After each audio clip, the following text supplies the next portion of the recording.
Hello friends, वर्तमान discussion करवा +3 second semester ethics and value. आज आलोचनार विषय वस्तु हूँ यूनिट 2 रो समस्त एक मार्क विशिष्ट संक्षिप्त प्रश्न उत्तर गुड़िक माने आलोचना करवा। पूर्ववर्ती वीडियो में यूनिट 1 रो समस्त एक मार्क विशिष्ट संक्षिप्त प्रश्न उत्तर गुड़िक आलोचना कर सारी भिडटी डिस्क्रिप्शन रे लिंक टी आपण मैंने पाइबे।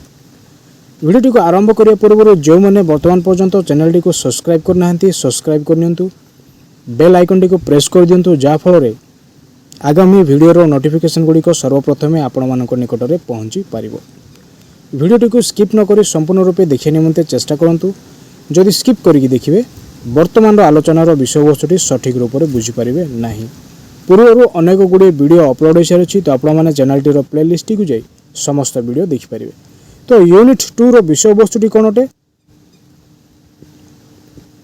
यूनिट 2 रो विषय वस्तुटी है पेट्रियोटिज्म अर्थात देश प्रेम। Give answer within single sentence, गोटे वाक्य उत्तर प्रदान कर। तो प्रश्न गुड़िक दि जाए तो सही प्रश्नर उत्तर केवल गोटे वाक्य प्रदान करने निमंते कहुई। तो प्रत्येक प्रश्नर मूल्य केते? 1 मार्क विशिष्ट अटे। प्रश्नटी कौन अटे देखिए। प्रथम प्रश्नटी है what do you mean by patriotism, देश प्रेम कहले कौन बुझ? देश प्रेम कहला माने कौन बुझू? एक निर्दिष्ट भौगोलिक परिसीमा मध्य बसवास करुवा जनसाधारण निजर मातृभूमि प्रति जो प्रेम, सदिच्छा, आंतरिकता, स्नेह और जातीयता मनोभाव उद्रेक होता है ताहा ही देश प्रेम अटे। तो देश प्रेम कहला माने कौन बुझू? एक निर्दिष्ट भौगोलिक परिसीमा मध्य बसवास करुवा विभिन्न जनसाधारण निजर मातृभूमि प्रति रही कर्तव्य एवं जो प्रेम, सदिच्छा, आंतरिकता, स्नेह और जातीयता मनोभाव उद्रेक होता है ताहा ही देश प्रेम अटे। 2 नंबर प्रश्न है what do you mean by national integration, जातीय संहति कहले कौन बुझ? जातीय संहति कहले आम कौन बुझू? जाति, वर्ण, धर्म, लिंग, भाषा और अंचल निर्विशेष एक राष्ट्र मध्य बसवास करुवा समस्त नागरिक मानक मनरे जो एक भातृत्व, सद्भाव और जातीयता मनोभाव जागृत होता है ताहाको जातीय एकता बा जातीय संहति कहा जाए। तो जातीय एकता बा जातीय संहति कहला माने कौन बुझू? प्रत्येक जाति, प्रत्येक वर्ण, धर्म, लिंग, भाषा और अंचल निर्विशेष एक राष्ट्र मध्य बसवास करुवा विभिन्न जनसाधारण बा नागरिक मानक मनर जो भातृत्व भाव सृष्टि हेबा सद्भाव और जातीयता मनोभाव जागृत हेबा प्रक्रिया को आम कौन कही था? जातीय एकता बा जातीय संहति कही था। 3 नंबर प्रश्न है what is the importance of national integration, जातीय संहतिर गुरुत्व कौन?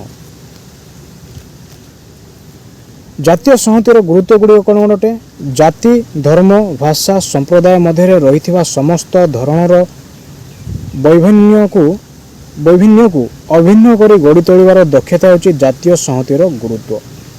तो जातीय संहतिर गुरुत्व कौन अटे? प्रत्येक जाति, धर्म, भाषा, संप्रदाय मध्य रही समस्त जनसाधारण जो भिन्न भिन्न प्रकार मतवाद रही ताहा अभिन्न कर गढ़ी तोड़ार दक्षता होची जातीय संहतिर गुरुत्व।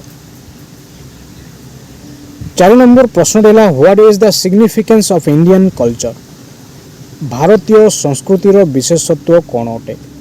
अनैक्य मध्य ऐक्य व वैषम्य मध्य साम्य होची भारतीय संस्कृतिर विशेषत्व। तो भारतीय संस्कृतिर विशेषत्व कौन अटे? ऐक्य, अनैक्य मध्य ऐक्य भाव सृष्टि करवा एवं वैषम्य मध्य साम्य भाव सृष्टि करवा होची भारतीय संस्कृतिर विशेषत्व। 5 नंबर प्रश्न है what are the obstacle for national integration, जातीय संहति प्रतिबंधक मान कौन अटे?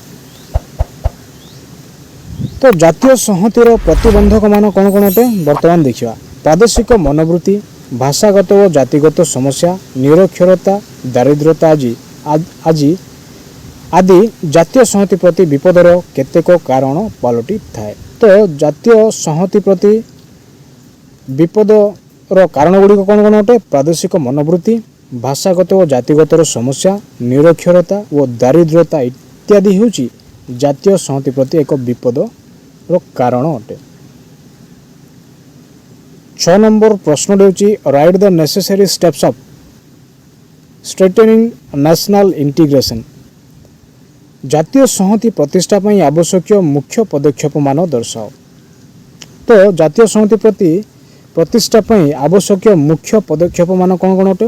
हिंसा ईर्षा व परश्री कातरता को परिहार करने सह देश विरोधी क्रियाकलाप को प्रतिरोध करिपारिले जातीय संहति कौन हो पारिबो ना प्रतिष्ठा हो पारिबो। तो जातीय संहति प्रतिष्ठा किभଳି भाବରେ हो पारिबो?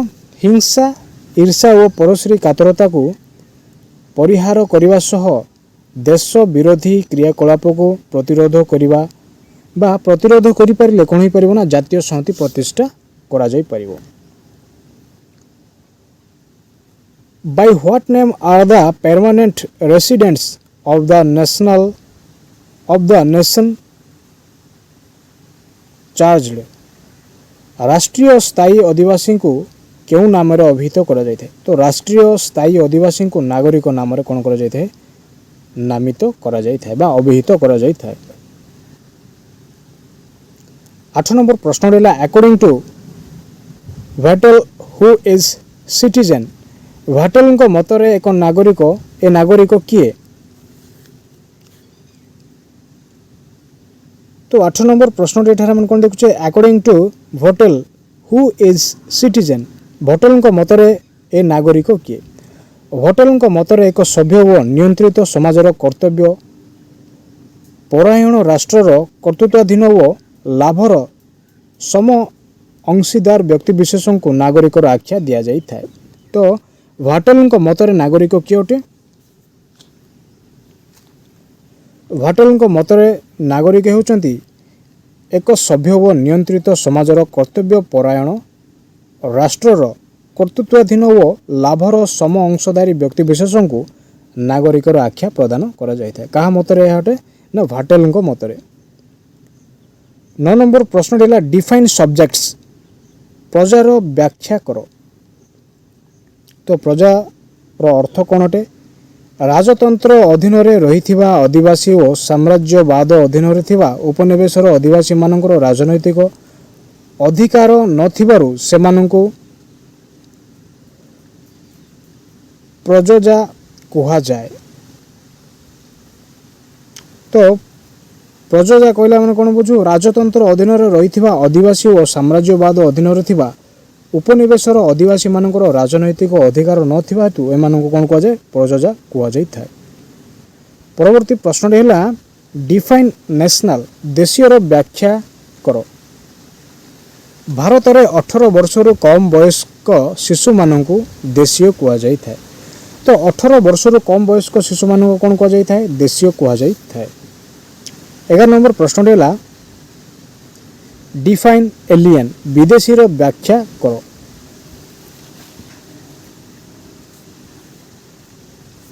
एलियन कहला माने कोन बुझू बा विदेशी कहला माने कोन बुझू? एक राष्ट्रर नागरिक अन्य एक राष्ट्र रे बसवास करी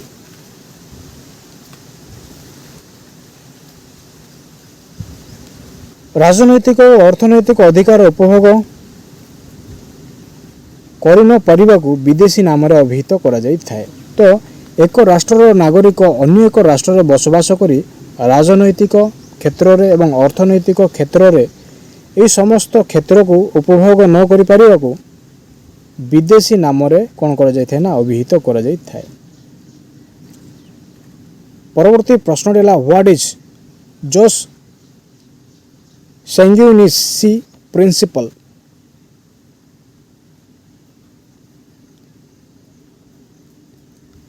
रक्त संपर्क नीति कौन? शिशुटीए जो राष्ट्र मध्य जन्मग्रहण कले मध्य तार पिता मातांकर नागरिकता अनुसार निजर नागरिकत्व निर्धारण करा जाउथिबा नीति को रक्त संपर्क नीति कहा जाए। सैंग्यूनिसी प्रिंसिपल कहला मन कोन बुझू बा रक्त संपर्क कहला मन कोन बुझू?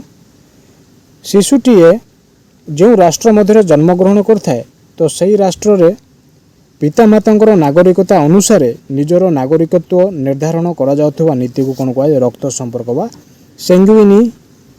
सैंग्यूनिसी कहा जाय थाए। परवर्ती प्रश्न रहला what is jus soli principle. ଜନ୍ମସ୍ଥାନ ନୀତି କ'ଣ? ଶିଶୁଟିର ପିତାମାତା ଯେଉଁ ରାଷ୍ଟ୍ରରେ ନାଗରିକ ହୋଇଥିଲେ ମଧ୍ୟ ଶିଶୁ ଜନ୍ମ ନେଉଥିବା ରାଷ୍ଟ୍ରର ନାଗରିକତା ହାସଲ କରିବା ନୀତିକୁ ଜନ୍ମସ୍ଥାନ ନୀତି କୁହାଯାଏ। ତ ଜନ୍ମସ୍ଥାନ ନୀତି କହିଲେ ଆମେ କ'ଣ ବୁଝୁ? ଶିଶୁଟିର ପିତାମାତା ଯେଉଁ ରାଷ୍ଟ୍ରରେ ନାଗରିକ ହୋଇଥିଲେ ମଧ୍ୟ ଶିଶୁ ଜନ୍ମ ନେଉଥିବା ରାଷ୍ଟ୍ରର ନାଗରିକତା ହାସଲ କରିବା ନୀତିକୁ ଆମେ କ'ଣ କହିଥାଉ? ଜନ୍ମସ୍ଥାନ ନୀତି କହିଥାଉ।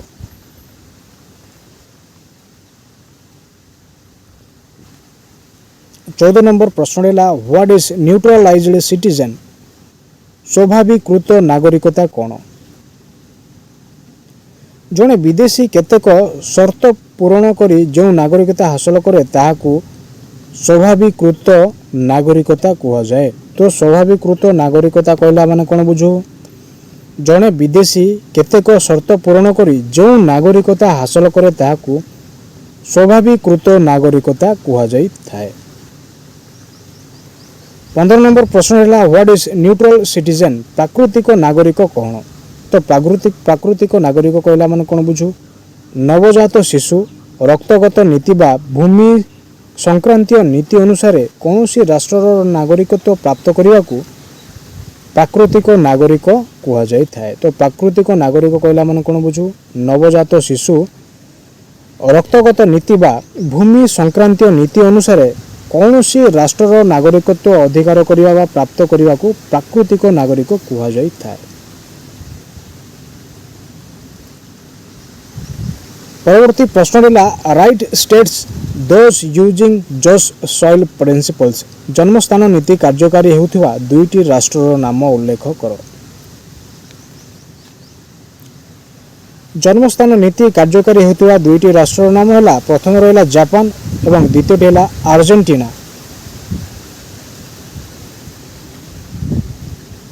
Which countries use mixed principle of acquiring citizenship? କେଉଁ ରାଷ୍ଟ୍ରମାନେ ବା କେଉଁ ରାଷ୍ଟ୍ରମାନ ନାଗରିକତା ହାସଲ କରିବାର ମିଶ୍ରିତ ନୀତି କାର୍ଯ୍ୟକାରୀ କରିଥାନ୍ତି? ତ ସେହି ରାଷ୍ଟ୍ରମାନେ କେଉଁ କେଉଁ ରାଷ୍ଟ୍ରଗୁଡ଼ିକ ଅଟେ ବର୍ତ୍ତମାନ ଦେଖିବା।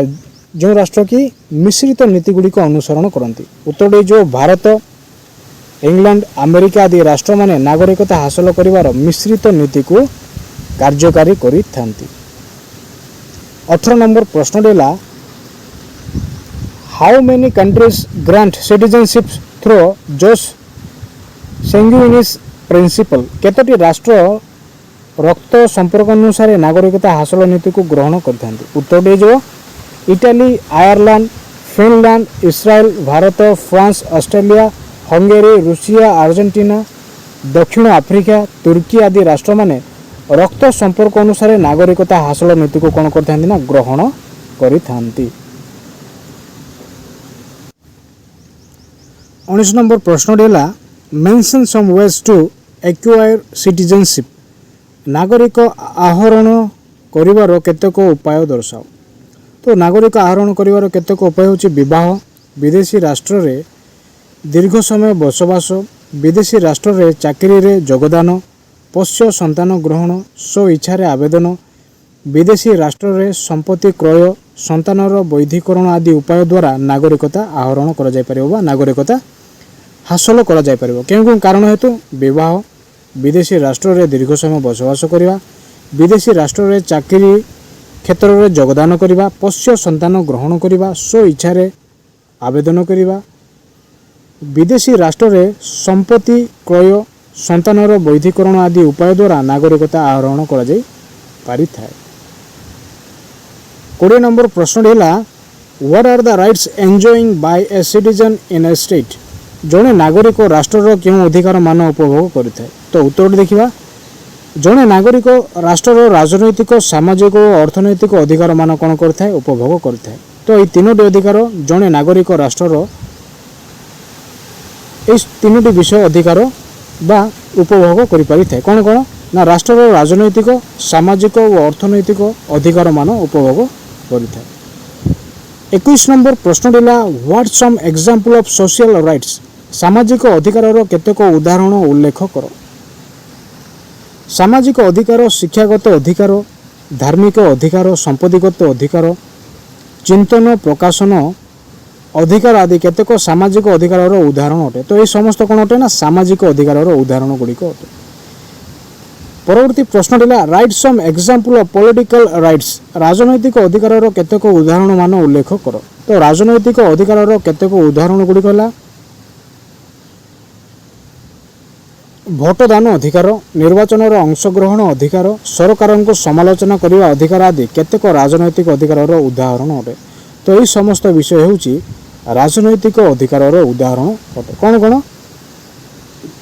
ଭୋଟଦାନ ଅଧିକାର, ନିର୍ବାଚନର ଅଂଶଗ୍ରହଣର ଅଧିକାର, ସରକାରଙ୍କୁ ସମାଲୋଚନା କରିବାର ଅଧିକାର ଆଦି ହେଉଛି ରାଜନୈତିକ ଅଧିକାରର ଉଦାହରଣ ଅଟେ। 23 নম্বর প্রশ্নটি কোন অটে? What institution and Jewish consider the nation to be. ইহুদি মানে রাষ্ট্রকে কেউ অনুষ্ঠান রূপে বিবেচনা করতে? ইহুদি মানে রাষ্ট্রকে এক দৈবী অনুষ্ঠান রূপে কোণ করে থাকে না বিবেচনা করে থাকে। What is individualistic theory. ব্যক্তিবাদী তত্ত্ব কোণ? তো ব্যক্তিবাদী তত্ত্ব কহিলে আমি কোণ বুঝু? যে তত্ত্ব ব্যক্তি মানুষ পূর্ণ স্বাধীনতা প্রদান করে রাষ্ট্রীয় ক্ষমতা को संकुचित करने को मत दे थाए ताकू व्यक्तिवादी तत्व कहुए। तो व्यक्तिवादी तत्व कहले एठारे आम कौन बुझू ना जो तत्व व्यक्ति मानक पूर्ण स्वाधीनता प्रदान करी राष्ट्रीय क्षमता को संकुचित करने को मत दे थाए ताकू आम कौन कही था? व्यक्तिवादी तत्व कही था। परवर्ती प्रश्न है what is socialistic theory. Samajwadi तत्व कौन? तो समाजवादी तत्व कहले आम कौन बुझू?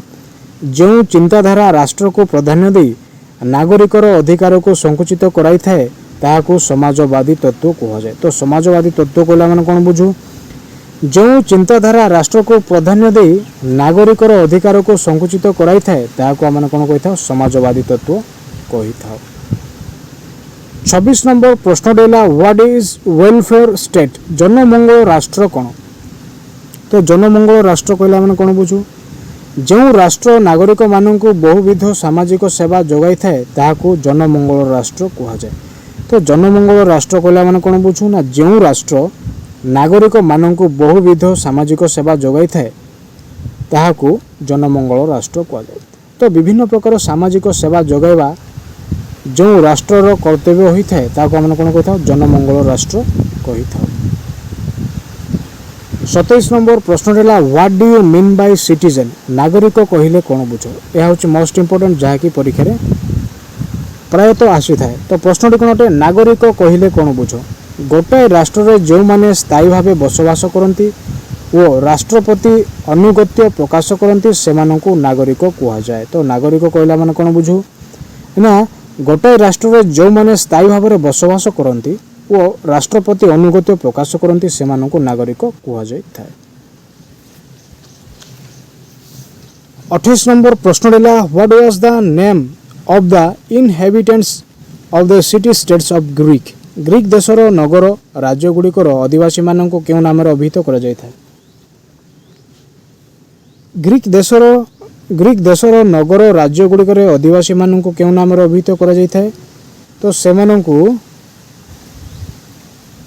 ग्रीक देशर नगर राज्य गुड़िकर आदिवासी मानक नागरिक नाम ही कौन कर ना अभिहित कर। 29 नंबर प्रश्न है for first time which philosopher defined about the definition of citizenship. क्यों दार्शनिक सर्वप्रथम नागरिकतार संज्ञा निरूपण करथिले। तो क्यों दार्शनिक सर्वप्रथम नागरिकतार संज्ञाटी निरूपण करथिले ना दार्शनिक अरिस्टोटल कौन करथिले? सर्वप्रथम नागरिकतार संज्ञाटी निरूपण करथिले। 30 नंबर प्रश्न है according to Aristotle who is called as citizen. तो अरिस्टोटल मतरे नागरिक कहले आम कौन बुझू ना अरिस्टोटल मत कौन थिला? अरिस्टोटल मतरे शासन करिबा और शासित हेबार योग्यता हासिल करुवा व्यक्ति को ही कौन कह जाए? नागरिक कह जाए। परवर्ती प्रश्न है the word citizen is derived from which word. नागरिक शब्दटी क्यों शब्द उद्धृत होइछि? तो नागरिक शब्दटी मूल लाटिन शब्द सिविस रु उद्धृत होइछि। तो यह हूँ मोस्ट इंपोर्टेंट क्वेश्चन। तो तो प्रश्नटी होछि नागरिक शब्दटी केउं शब्दरू उद्धृत होइछि। नागरिक शब्दटी मूल लाटिन शब्द सिविस रु उद्धृत होइछि। Which two organized revolution in the world contributed to the creation of the modern domestic democratic system? प्रश्नटी कौन देखुचे। प्रश्नटी होची which two organized revolution in the world contributed to the creation of the modern democratic system? विश्व स्तर में संगठित केउं दुईटी विप्लव आधुनिक गणतांत्रिक व्यवस्था सृष्टि करिवारे सहायक होई पारि थिला। तो उत्तरटी कोन हिजबो। विश्व स्तर में संगठित 1976 अमेरिका विप्लव। तो 1976 मसीह कोन हितला ना अमेरिका विप्लव होइतिला एवं 1789 ख्रीष्टाब्द फारसी विप्लव आधुनिक गणतांत्रिक व्यवस्था सृष्टि करिवारे सहायक होइतिला। तो 1789 मसीह कौन होता ना फारसी विप्लवटी संगठित होता। तो यही दुईटी विप्लव आधुनिक गणतांत्रिक व्यवस्था सृष्टि करिवारे सहायक होई पारि थिला। 33 नंबर प्रश्न रहा the liberal democracy was found during which period. केउं समय रे गणतांत्रिक उदारवाद दृष्टिगोचर होइथिला। 19 व 20 शताब्दी समय गणतांत्रिक उदारवाद दृष्टिगोचर होइथिला। तो 19 एवं 20 शताब्दी मध्य ही कौन होता ना गणतांत्रिक उदारवाद दृष्टिगोचर होइथिला। परवर्ती प्रश्न है इन 1950 which socialist could define the qualifications of modern democratic citizenship. 1950 मसीह क्यों समाजविद आधुनिक गणतांत्रिक नागरिकतार योग्यता निर्धारण कर पार्थिले। तो 1950 मसीह विशिष्ट समाजविद टी.एन. मार्शल। तो टी.एन. मार्शल कौन करते ना आधुनिक गणतांत्रिक नागरिकतार योग्यता निर्धारण कर पारिथिले। 35 नंबर प्रश्न है in 1974 which socialist could define the qualification of modern democratic citizenship। 1947 मसीह क्यों समाजविद आधुनिक गणतांत्रिक नागरिकतार योग्यता निर्धारण कर पारिथिले। तो उत्तरटी हो 1947 मसीह समाजविद स्टेन रो कान। तो स्टेन रो कान कौन करथिले ना आधुनिक गणतांत्रिक नागरिकतार योग्यता निर्धारण कर पारिथिले। 36 नंबर प्रश्न है which period is called the first stage of citizenship. केउं समय को नागरिकतार प्रथम पर्याय कहा जाए। 17 शताब्दी 19 शताब्दी मध्यभाग पर्यंत समय को कौन कह जाए नागरिकतार प्रथम पर्याय बोली परिवेशित करा जाए बा कहा जाए। क्यों शताब्दी 17 शताब्दी 19 शताब्दी मध्यभाग पर्यंत समय को नागरिकतार प्रथम पर्याय कहा जाए। 37 नंबर प्रश्न है which period is called the second stage of citizenship. क्यों समय को नागरिकतार द्वितीय व मध्यम पर्याय बोली कहा जाए। 18 शताब्दी शेष भाग रु 20 शताब्दी प्रारंभ समय को नागरिकतार द्वितीय व मध्यम पर्याय कहा जाए। तो नागरिकतार द्वितीय व मध्यम पर्याय क्यों शताब्दी मध्य क्यों शताब्दी समय सीमा को कहा जाए। 18 शताब्दी शेष भाग 20 शताब्दी प्रथम भाग समय को नागरिकतार द्वितीय व मध्यम पर्याय कहा जाए। 38 नंबर प्रश्न है which period is called the third stage of citizenship.